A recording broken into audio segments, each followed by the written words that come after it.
a gente viu uma cena, no mínimo, curiosa. No mínimo, o presidente da República, o presidente da Câmara, o presidente do Senado, os três dando entrevista em que cada um falou um pouquinho, os três dizendo a mesma coisa. Vamos defender o teto de gastos? Somos a favor e defendemos a responsabilidade fiscal. Aí por um segundo, daí eu falei negócio de criança, e eu fiquei pensando o seguinte, se eles não fossem adultos, fossem criança pequena, se eles não estivessem diante da imprensa, mas estivessem diante dos pais, seria mais ou menos esse compromisso que eles assumiram, como assumir o compromisso de não se jogar no chão do supermercado de birra. Também não vou colocar o dedo no nariz na frente das visitas. É isso, é um compromisso óbvio. Crianças fazem esses compromissos, depois elas quebram, né? Adultos também fazem compromissos e quebram. Mas é um compromisso óbvio, porque o compromisso com o teto de gastos e o compromisso com a responsabilidade fiscal é óbvio, ou pelo menos deveria ser óbvio. Só que no Brasil, o óbvio parece que precisa ser reafirmado por uma razão simples. O óbvio, principalmente em economia, ele já não existe mais da forma como já existiu. A agenda econômica nossa, porque ficou o Brasil muito complexo, porque a gente atingiu um grau de desenvolvimento razoável, começou a complicar as coisas. O óbvio ficou no passado. A gente já foi um país muito óbvio quando a gente se referia aos desafios econômicos. Qualquer um, lá atrás, sabia que o maior problema brasileiro era a dívida externa. Todo mundo sabia, fora o FMI, né? É um problema que começou quando, em alguns meses do ano de 73, o preço do petróleo quadruplicou. Pá! Deu uma disparada. Depois, 6 anos depois, nova crise do petróleo, novo aumento do barril.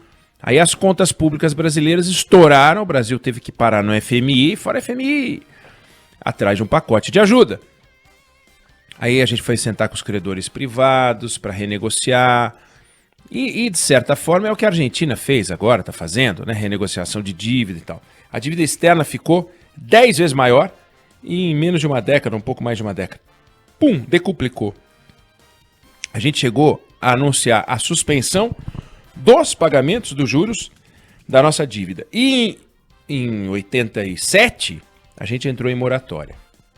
Ou seja, parou de pagar. Quase 20 anos combatendo esse inimigo.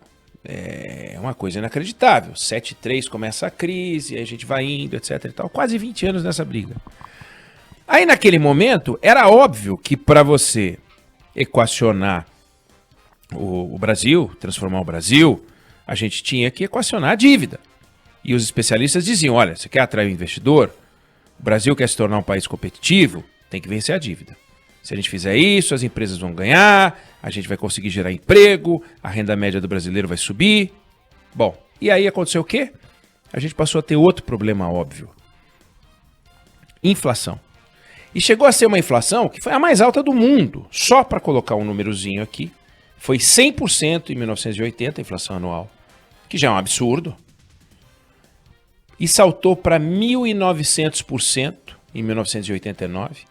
E quase 2.700% em 1993, né? Vésperas do Plano Real, um ano antes do Plano Real. Então, aí a gente teve que fazer vários planos econômicos para tentar derrotar a inflação, vários planos fracassados. Aí em 94 sai o Plano Real. E o desafio, felizmente, ficou para trás, mas custou para a gente 20 anos de inflação. Inflação, coisa séria, não inflaçãozinha. E 10 anos só de plano econômico. Tentando. Então, da mesma forma que era óbvio que a gente tinha que vencer a dívida externa, também era óbvio que a gente tinha que vencer a inflação. E os especialistas passaram a dizer, olha, para atrair o investidor, para o Brasil se tornar um país competitivo, a inflação tem que cair. Aí assim, as empresas vão ganhar, a gente vai conseguir gerar emprego e a renda média do brasileiro vai subir. Aí o que aconteceu? Surgiu outro monstro, os juros. Surgiram os juros. Aí a gente começou o Plano Real, a Selic estava acima de 50% ao ano. 50% ao ano. Aí para complicar vieram crises internacionais, o Banco Central precisou manter os juros nas alturas, em alguns momentos até aumentar, não de 50%. Em 1990 a gente chegou a ter uma Selic de 45% ao ano. Imagina. Aí a taxa de juros começou a cair, mas sempre nos 2 dígitos, até final de 2009. Aí baixou, mas entre 2010 e 2017 ficava entre 7,14 e 7,14. Aí começou a cair e agora está 2% ao ano. E da mesma forma que antes era óbvio que a gente tinha que resolver o problema da dívida, da mesma forma que era óbvio que a gente tinha que vencer a inflação, ninguém tinha dúvida de que era preciso baixar os juros. E os especialistas diziam que, para atrair o investidor, para o Brasil se tornar competitivo, só com juros baixos. Bom, que situação a gente tem hoje? A dívida externa não é um problema. A inflação não é um problema. Os juros básicos da economia não são um problema. Claro que a taxa para as pessoas ainda é alta. Mas, infelizmente, o Brasil ainda não se tornou aquele paraíso que ele viraria se vencesse a dívida, a inflação e os juros. Então a gente vai vencendo os problemas e daí nunca chega o paraíso. Em outras palavras, a gente se acostumou tanto com a ideia de ter o problema que a gente continuou com essa mania.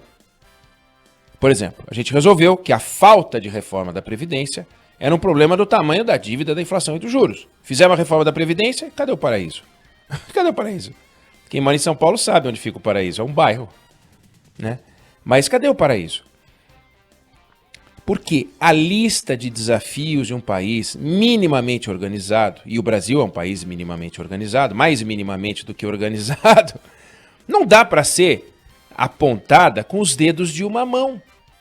O problema é a dívida. O problema é a reforma da Previdência. O problema, os juros. Não é assim. A gente tem que fazer a reforma tributária, claro. Tem que fazer a reforma administrativa, sim. Tem que privatizar, sim. Mas tem que fazer uma série de outras coisas, sem as quais o Brasil vai continuar a ser visto como um país de segunda classe.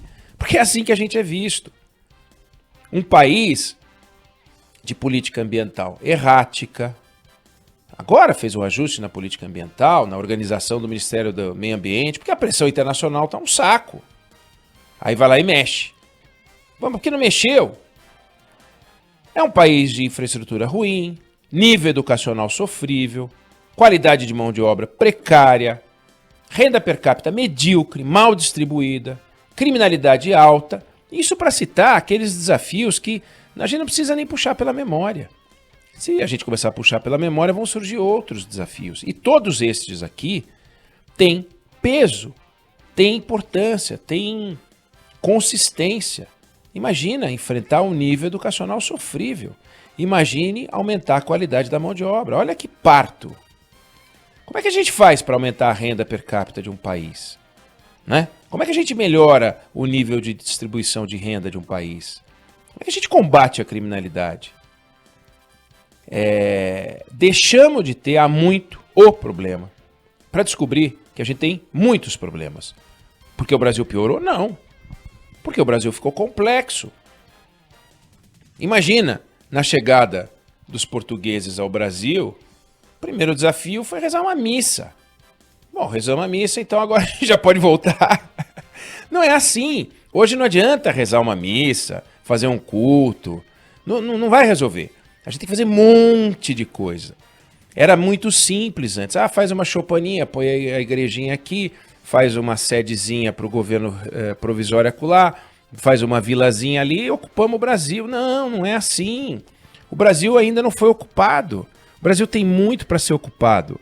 E para ser ocupado por gente que trabalha com nível de renda bom, né?